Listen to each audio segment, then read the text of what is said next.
Thank you, Mr. Mayor. We are recording. Thank you, Mr. Taylor. Welcome, everyone. We'll call the regular council meeting of Tuesday, March 1st, 2022 to order. The meeting is now open to statements of no more than 5 members of the public, of no more than 2 minutes in length each. If anyone wishes to come forward, public input.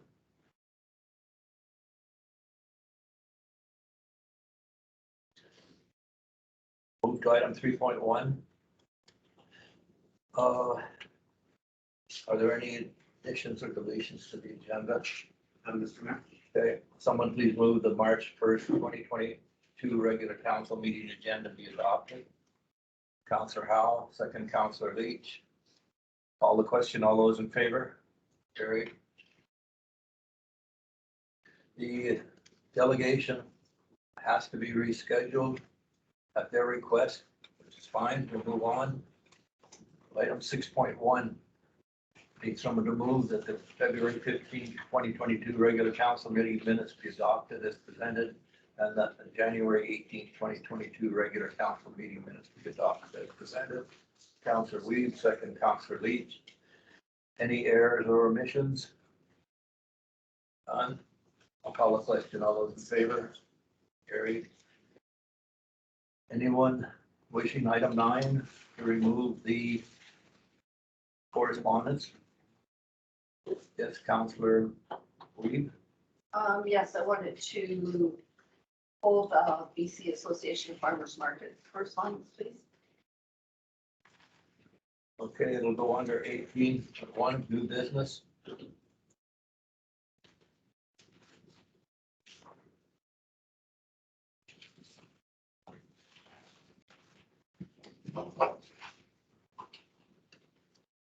Move to item 12. Right.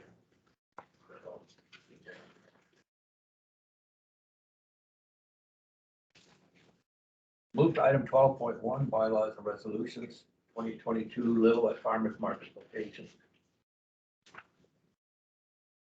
Thank you, Mr. Mayor. As you're aware, we have a new development proposed at the property at 622 Main Street. And this is the property where the farmers market has traditionally set up for the past number of years. So they have approached the district and asked if we would help in potentially supplying another location. So in working with the farmers market, district staff have identified 2 locations, one being Downton Park. The area there would be sufficient for the setup around the paths that are there, and staff are also recommending closing down the portion of Fraserview Street in between where Downton Park starts and ends, and in between the school property there that includes the public washrooms. This is the preferred location from staff because of the proximity of the washroom, and we would also be directing parking down to the rec center rather than into adjacent residential areas. The other location is next to the skate park at the rec center. This area also has some parking. However, as anyone who's been down that way on a hockey night knows, it does line up fairly significantly along Main Street, and I would assume into the adjacent residential areas as well.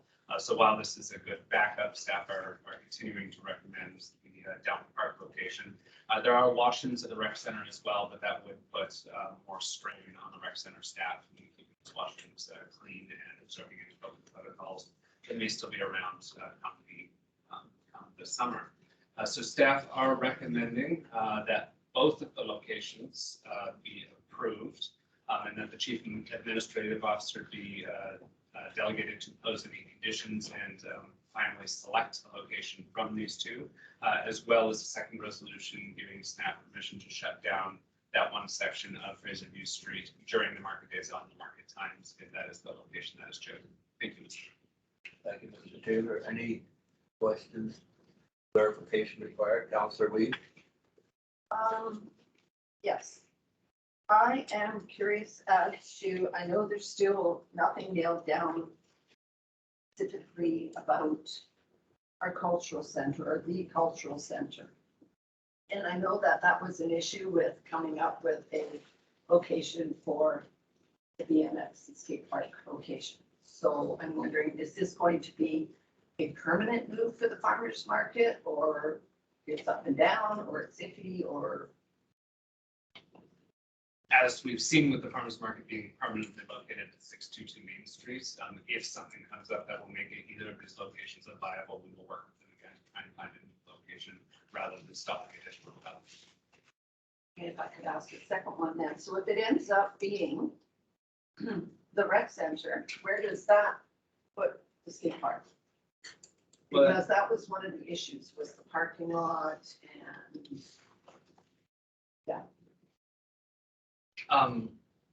As we get into more planning for the skate park, we would work the farmers market into that. And again, if the skate park was going to take over that section, make the farmers market unviable there, we would again look for another location. The location here isn't an exclusive, either of these locations are not going to be exclusive uses for the farmers market. The district is not selling its land to the farmers market. We're just looking at a partnering agreement where we would enter into the licensed occupation so the farmers market could occupy those spaces for the hours on the Friday mornings that they are there. Any further, Councillor Hoppel? So I just wanted to say that I think that Downton Park is an ideal spot for the farmers market. And we envision, I think, the gateway to downtown core starting at the museum. And for me, I look to year-round twinkle lights and music and locals selling their wares at a farmer's market. And to me, that sounds like a perfect gateway to Lillooet. So I hope that we will use Downton Park. However, I do think that we need a sign that says Downton Park, because I know that when I talk to people, they're like, Downton Park, where's that? And I'm like, oh, it's at the museum. And I know that there is a little sign on the fence there, and it's about this big, but it's really dark. And I think that, maybe we could, at a later date, when the farmer's market is maybe moved there, I think local artists or whatever, we could look at something a little bit bigger. Thanks. Okay. Any other questions, comments, clarification? Council? Okay. There being none, someone please move. Staff recommends that number 1, Downton Park and the southerly parking area of the rec center are approved as locations for the Lillooet Farmers Market, and that Chief Administrative Officer is delegated to impose conditions require monetary security for the repair of any damage to municipal property above and beyond normal wear and tear, and enter into any required agreement with the Lillooet Agricultural and Food Society in relation to the use of the municipal land for a farmers market. And number 2, that the closure portion of Fraserview Street between Downton Park and 770, 774 Fraserview Street is authorized during the farmers market. Moves Councillor Howe, second Councillor Hoppel. Any further discussion? None, I'll call the question. All those in favor? Carried. Move to item 12.2. Amendment to development variance permit BP 21-007622 Street mixed use building. Thank you, Mr. Mayor. This is the development permit that was passed by council late last year for the multi-use building at 622 Main Street, which is currently the farmers market location. We have run into some issues in planning the development that go beyond the delegated authorities that council gave to staff to amend the permit. This is because this is a further amendment to the variances, which cannot be delegated to staff. The power lines that run along Main Street have made the siting of the building a little more onerous to sort out than was initially thought. The developer and staff were originally looking at undergrounding of the power lines in that location, but because of water lines that service the fire hydrants and required widening of the sidewalks to meet DC Hydro standard drawing requirements for the underground servicing, this became very quickly untenable. The other reason why moving the lines further away wasn't possible was because of the 3 lines that run listed in the required. So even jigging the poles, would not have moved the power lines any further away from the building. And the building face needs to be a certain distance from the power lines in order to safely be able to provide firefighting protection for the building and for the safety of the firefighters. So the developer has proposed to shift the building from the 0 meters, which was proposed, to 4 meters from the front property line, which will give the adequate distance for the firefighting safety and for BC Hydro's limiting distance separations. Now this will reduce the parking that was already varied from 11 spots to 8 spots for the commercial parking which will now be 11 spots to 5 spots. They have done an excellent job at restructuring their parking layout, which is actually a little more drivable now than it was with 2 exits. They have still accounted for just as much residential parking as is required, which will account for the most strain in the area. So we shouldn't have residential parking overflowing onto the streets. We're also looking at further reducing side yard setbacks for the accessory structures, and that's the cover-all parking structures that are in the back, just by another couple of meters, from 0.75 meters to 0.72 meters. Generally, in a commercial zone, it's 0 meters anyways. This is the one that was approved by council back in November. As you can see, there's now the new one now has a one-way in, one-way out, which makes it a little easier for maneuvering on site. They've managed to retain the garbage and recycling enclosure as well as the required loading zone. They're still planning on paving with the grass paved system. So staff are recommending that the required amendments to allow this development to proceed be approved, and that the amendment to the variance be issued. Thank you. Thank you, Mr. Taylor. Questions, comments from council? They're hearing none. Will someone please move that development variance permit DVP 21-007 for the proposed mixed-use commercial residential development at 622 Main Street, legally described as Lot A, Lillooet District Plan EPP 111844, to vary the following provisions in the District of Lillooet zoning bylaw 2018 number 454, and will be those 6 points as read here, be amended. Move. Councillor Leach, second Councillor Howe. Any further comments? Okay, I'll call the question. All those in favor? Carried. Item 12.3, development procedure bylaw number 2022-003 and delegation of authority bylaw number 2022-002 for adoption. Thank you, Mr. Mayor. Not much to bring up from the last council meeting, but what these 2 bylaws will do is clearly set out the procedures for development applications. Currently, the development procedure bylaw is bare bones and basically says that we will accept an application, that council will make a decision on it, but that doesn't give staff and it doesn't give applicants a very good idea about what the process is. The process that is laid out in the development procedure bylaw 003 is, for all intents and purposes, the process that we have been following for the last 2 years anyways, put down on paper so that in the event of any staff changeover, it is easier to not have the goalposts moved for developers. Everybody remains on the same page, not implying that we're going to have a staff changeover at any time.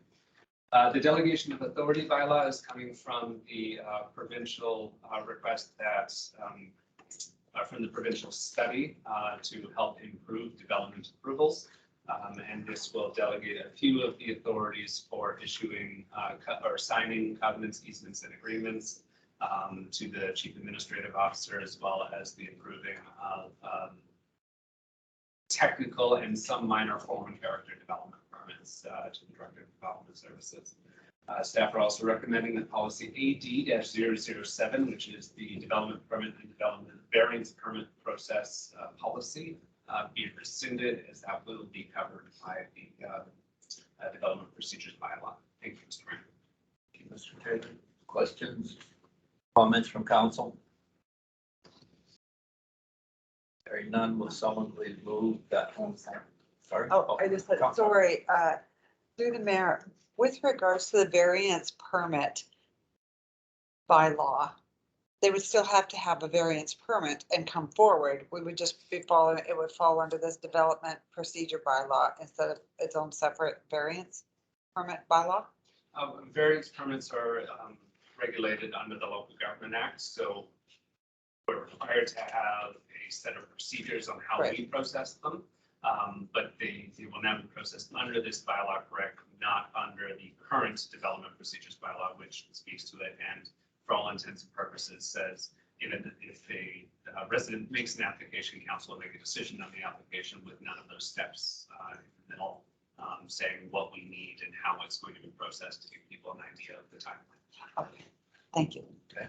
Yeah. Okay. Any further questions, comments from council? Okay. Someone moved number 1, that development procedures bylaw number 2022-003 be adopted. And number 2, that delegation of authority bylaw number 2022-002 be adopted. Number 3, that policy AD 007 development variance permit process policy be rescinded. Councillor Howe, second. Councillor Hoppel. Any further discussion? Call the question. Those in favor? Carried. For item 12.4, financial plan and utility rates bylaw. Thank you. Through the mayor, I'll try and keep it as short as Kevin did with that one. This is the adoption of the financial plan bylaw, the budget, and the water, sewer, and garbage bylaws that council has considered both at the committee of the whole as well as the last council meeting. This is the financial plan bylaw does include a 3.5% increase in property taxes and a 3% increase in utility rates. And it does include a 10-month opening for the rec center pool. There are some decisions that still need to be made further through the year when the shutdown will happen, when the pool painting and such will happen. That's not really part of the financial plan bylaw. And of course, with any financial plan bylaw, there is the opportunity, and quite often does happen, that further out through the year, amendments come to council when we have more information or we have grant opportunities that come up. Things such as that do come before council for an amendment to the bylaw, which is done usually towards the end of the year. And the reason that I stress that point is particularly with the rec center pool, we have not run the pool throughout the winter season before in my time. Perhaps it was done sometime early in the or late in the past. I don't know which way that would go.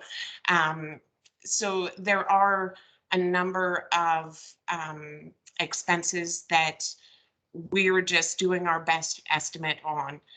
The one that comes to mind right off the top of my head is hydro. We, again, have not run the pool throughout the cold winter months. So the hydro costs are significantly higher than they have been in previous years when we've only run it in the spring, summer months. So there are some expenses that are possibly underestimated in the budget. However, that would come to council at a later point if we were to determine that the budget that we have in place is not adequate to cover that 10-month pool opening that I was talking about. And we do have other sources of funding in the district should something like that come up. We have no control over, as I was mentioning, hydro rates. We have no control over that. We just have to pay the bill. So having said that, we are confident that the budget in place will allow for a 10-month pool opening with the contributions that have been fundraised through swims through the community, as well as the contributions that the district has put in the budget year after year. So we are confident that we can sustain a 10-month pool opening. Having said that, there are things that do come up throughout the year that we had no anticipation over, and council would make a decision at that time. Thank you, Ms. LaRue. Before I open it up to question, I have one in terms of our concern with the hydro power costs. Obviously, it's not solely on the pool because the whole system has gone through whole period, because I can relate it to my house. All hydro costs have gone up because of the extensive 2 weeks of shutdown. So I just wanted to be clear that it wasn't on the pool shoulder. Good. Any questions, comments from council? Councilor Leach.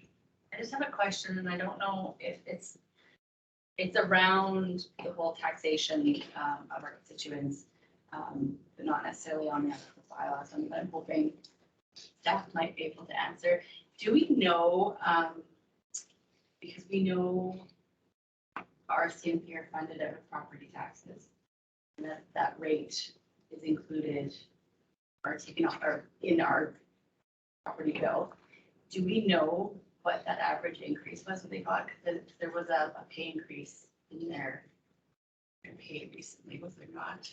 Yeah, perhaps. But Ms. Laurie, did you receive notice from the RCMP regarding that?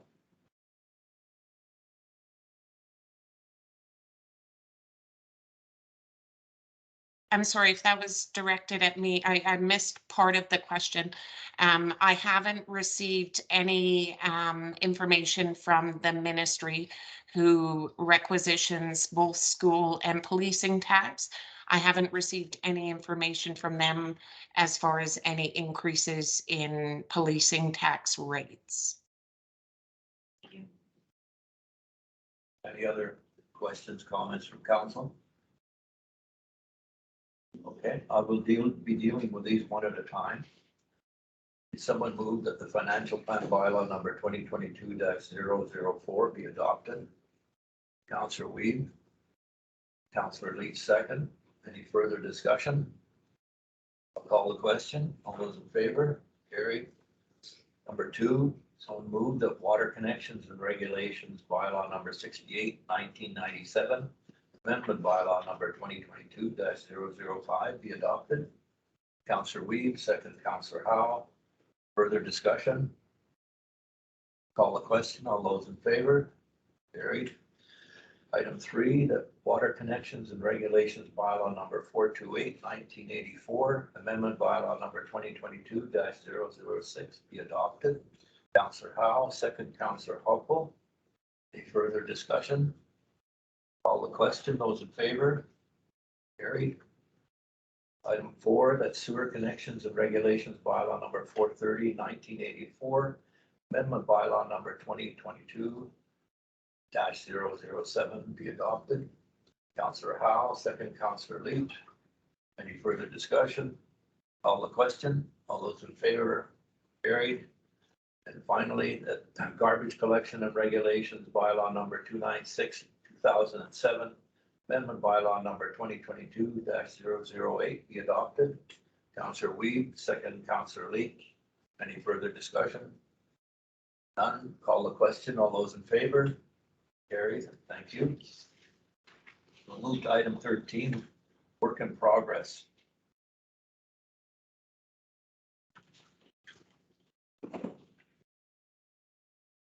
I guess no work done. I'm waiting. Sorry, I couldn't help it.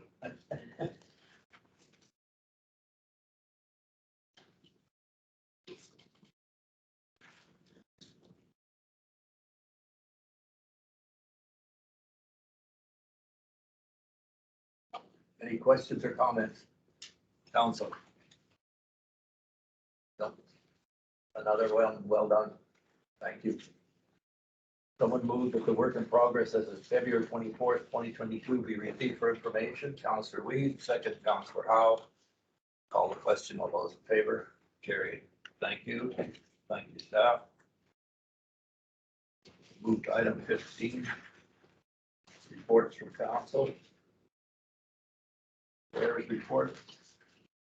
Nice and swift. On February 16th, I had phone discussions with Susan Brown, the president and CEO of the Interior Health Authority, regarding concerns around our hospital bed closures and medical clinic and the like. And she has promised me that she will help me get a meeting with the Deputy Minister of Health, and failing that, she promised me that I can have a meeting with her right after things settle down a bit. So I mean, that leaves it wide open. So happy to move on that. On February 25th, attended the meeting of the Little Integrated Wellness Steering Committee. That's it for me. We'll move to Councillor Huffle. For me, it was probably just February 15th, regular council meeting. I recently saw the Sights, Sounds and Shopping Local in Lillooet, BC video created by Gold Country. Lots of local businesses involved, and it was actually quite spectacular. I was surprised at how well it was done. It was just a really great video. So if you get a chance to watch it, you should. And yeah, that's about it. I would like to add that, you know, I'm in this time, I'm so grateful to be a Canadian. And while we may all have our ups and downs, it humbles me to see what I'm seeing. And my heart goes out to Ukraine. There are just no words. Thank you. Thank you, Councillor Huffle. Councillor Howe. I have nothing to report today. Okay. Councillor Leach.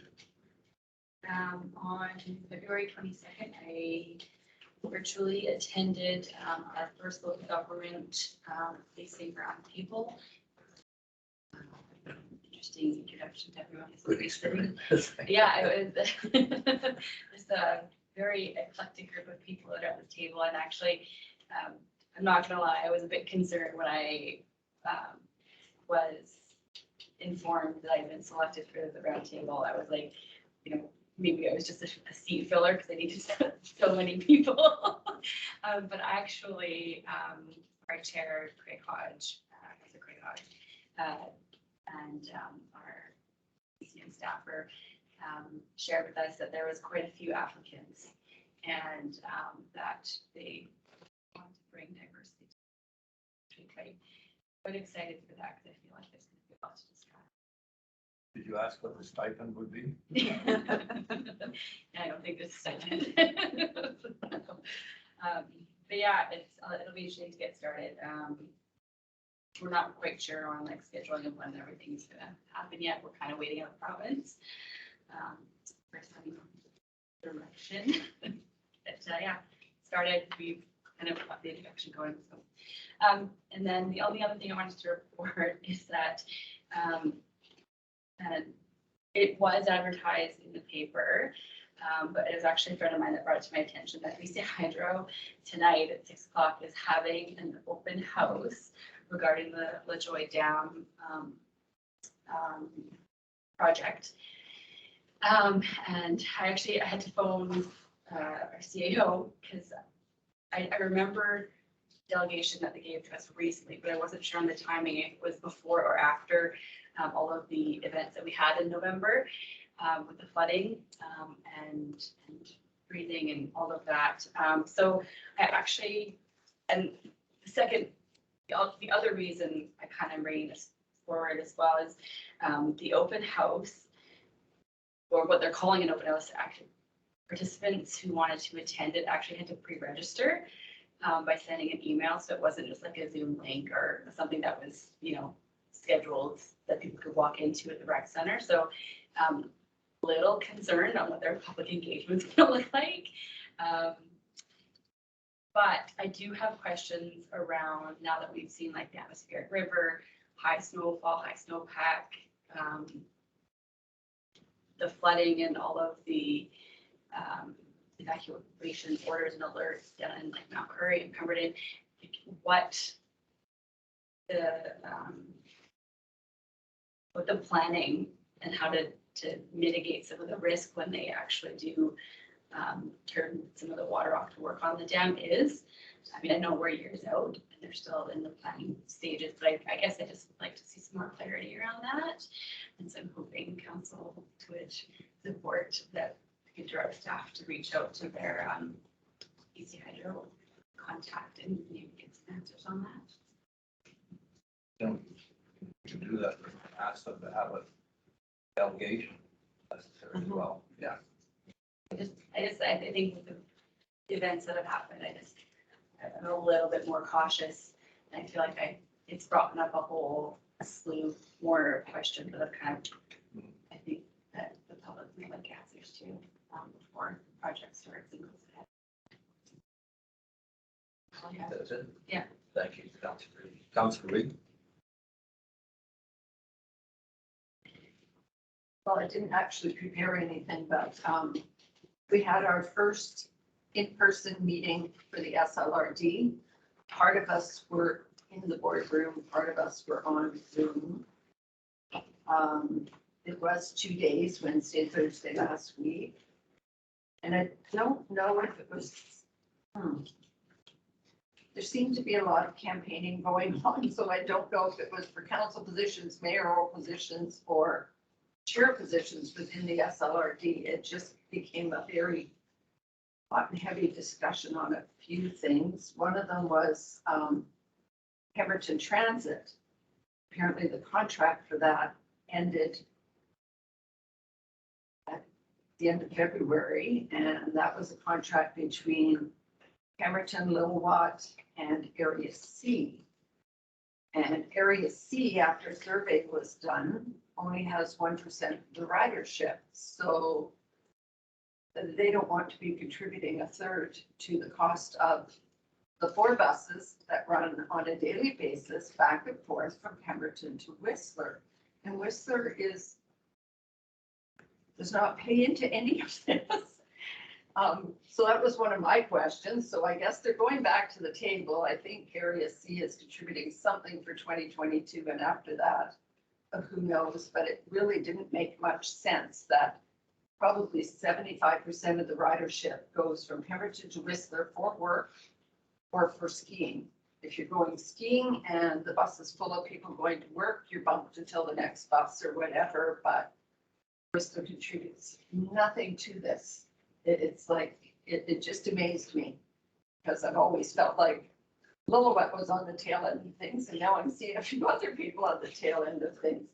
I also had a really nice discussion on Whistler Housing Association, and that was just a off the corner of the table lunchtime discussion. And I'm thinking, if we are getting into any kind of economic housing for people, that they would be a really good template to get rather than reinventing the wheel. 75% of the people have to work and live in Whistler to be able to buy one of those houses, and they are locked off where at resale they can't sell over a certain amount. Right now it's 600,000, and it's also in their contract that their taxes can only go up 1% per year, which I'm like, wow. Every time I drive to Whistler, I think, boy, look at all these nice rich people living here, but it's not set out that way. I don't know how many complexes they have there, and they are single homes, and you do own your home and your lot. Excuse me. So I'd like to put that forward to staff, that possibly in the future, sometime when you have nothing better to do, then you could contact the Whistler Housing Association. Yeah, that was about it. Our MOTI meeting was changed until next Monday, so I don't know if that's due to all the things going on in the area, but that'll be an interesting meeting, I'm sure, with the closures on Highway 12, the movement there below Hal Stater's place, and Highway 40 yesterday. So, yeah, I'm sure next Monday's meeting should be a good one. Thank you. Thank you, Councillor Reed. CAO report? I will let you all go home early today. I have no report. Maybe we should get you to contact the CAO of Whistler and see how we got to deduct those costs and do something similar here.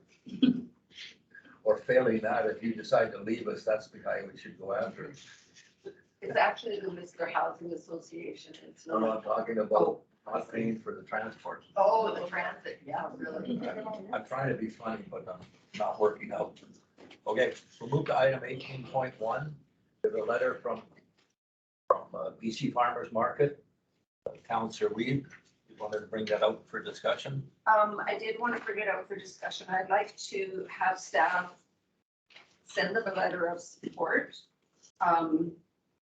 We dealt fairly closely with this between the Miyazaki House and the Farmers Market, had a couple of raffles, quilts and whatnot, and the coupon program is just phenomenal. So I don't want to just receive it for people that cannot afford to shop local and at the farmers markets and whatnot.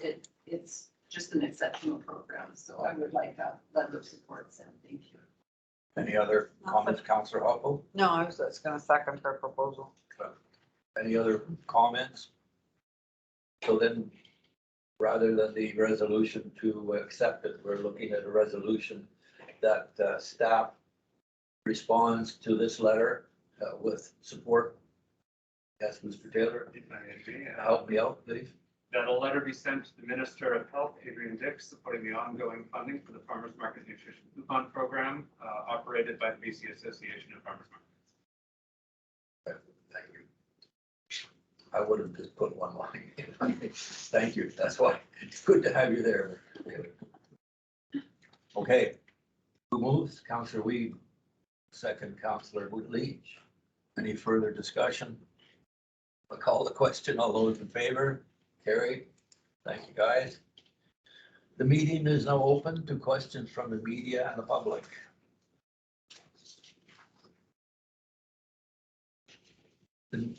Yes, please. Discussion with the farmer's market.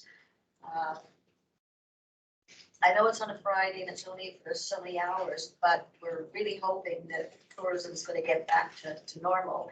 And they're expecting a lot of coaches to start appearing again. So as most of you know, that's the area where they park. So where could they go as an alternative? Because they'll park on the main street and then often drive around and come back out to leave. So if that were blocked, where would be a possibility for coaches to park? That's something, as I say, if you look at the resolution passed, that staff's got to work on with the farmers market people to ensure that we do that. So failing that, I don't have an answer right now, but I'm comforted by the way the resolution is worded. Our staff has to worry about that. Thank you for bringing it up. Is that a fair comment?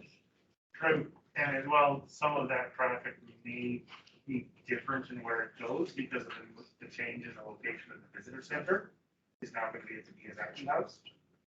So we may see a change in how the buses actually use the roads. Okay, just because in the past, I mean, that at the best of times, there were as many as 10 there at one time in a very short time frame. Good. Thank We're hoping to see that happening. Cross fingers. Yes, sir. On the same subject of farmers market, is who's responsible for cleaning those toilets during farmers market? So we are responsible for that, the district, I mean. The public toilets I'm talking about. Yes. Okay. Any further questions? Thank you, folks. Would someone please move that the March 1st, 2022 regular council meeting be adjourned? Councillor Huff will second Councillor Weed. Call the question. All those in favor? Carried. Thank you. And thank you folks for coming. And I know I speak on behalf of council, staff, and our residents. This is a trying time for the Ukrainian people, and we not hope what we want to cease now. And our hearts and prayers are with those people. I know I can say that officially from all of us here and our community. Thank you, folks.